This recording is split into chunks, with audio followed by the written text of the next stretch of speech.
Aloha!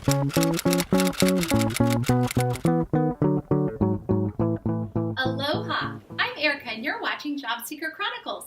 I hopped on my private jet and am broadcasting to you from a tropical location. One of the best parts of currently being my own boss is that I can have a fruity cocktail in the middle of the day without any guilt. As a recap, this past January, I decided it was time to embark on a new professional opportunity. My last day of employment in my former job was June 30th.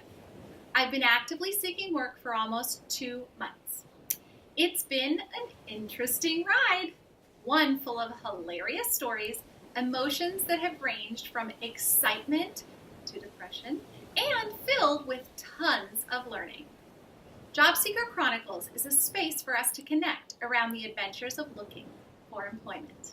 One of the biggest changes I've had to adjust to is not having a space of my own to go to. Let me explain.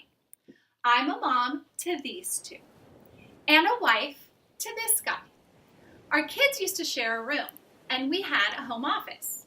As they got older, though, we realized the benefit of giving each of them their own space. Our son got the bigger room on the condition that he would have the parent desk in there. All was copacetic until I no longer had an outside of the home workspace to visit each day. I started spending hours on the computer in his room. Frustrated by this, he posted a sign-up sheet on his door. And several times he asked, "Am I ever going to be able to go into my room alone?" It wasn't all roses for me either. When I was young, I used to drive my dad crazy with the heaps of clothes I would collect throughout my room. Well, my son is now torturing me with this habit, and it doesn't help my mojo to sit amongst dirty clothes while submitting job apps and crafting cover letters. So, I set out to reclaim a space of my own. It's not big, but it's mine, and it has made each workday in my home office quite a delight. Let me give you a tour. Hi, so I'm pulling back the curtain and showing you where I work every day.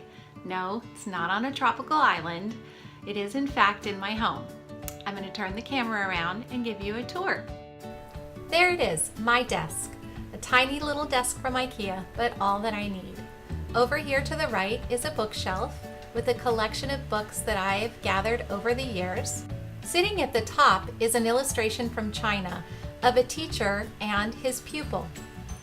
Across from my desk is a poster I received from a very dear friend that reminds me to be strong and stick to my convictions. Also showcased is a gift from my last team that honors my why in life.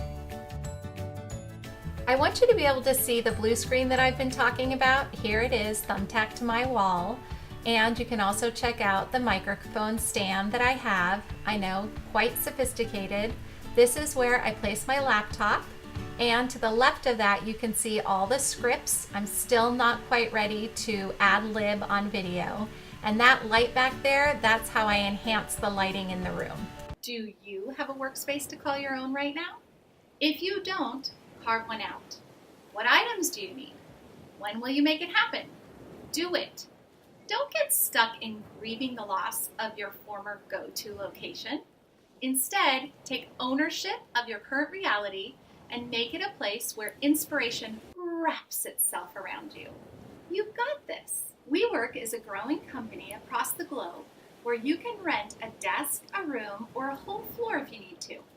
For $220 a month, which is a little more than $7 a day, you can escape the confines of your home and work in the hustle and bustle of other go-getters out there. Haunted House in Palo Alto also offers such a service. It's $3 an hour. And Office Depot in Los Gatos just remodeled and has included a co-working space. For $250 a month, you can work in a communal space.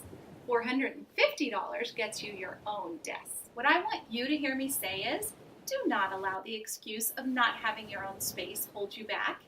Either carve it out or rent it. There are no excuses for you to not pursue your goal. Got it?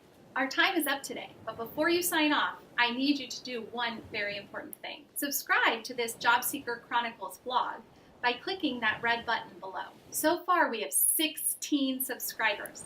Only 84 more to go before I get the all clear to paint one of my walls blue. Thank you to all those who viewed episode 1. 178 views. Job Seeker Chronicles is that space where we will laugh together, strategize, and ultimately land our next adventure. See you in a few days. I'm meeting a fellow job seeker at a local coffee shop, and she'll join me on the next episode. See you then. Got that something. Everybody got that something.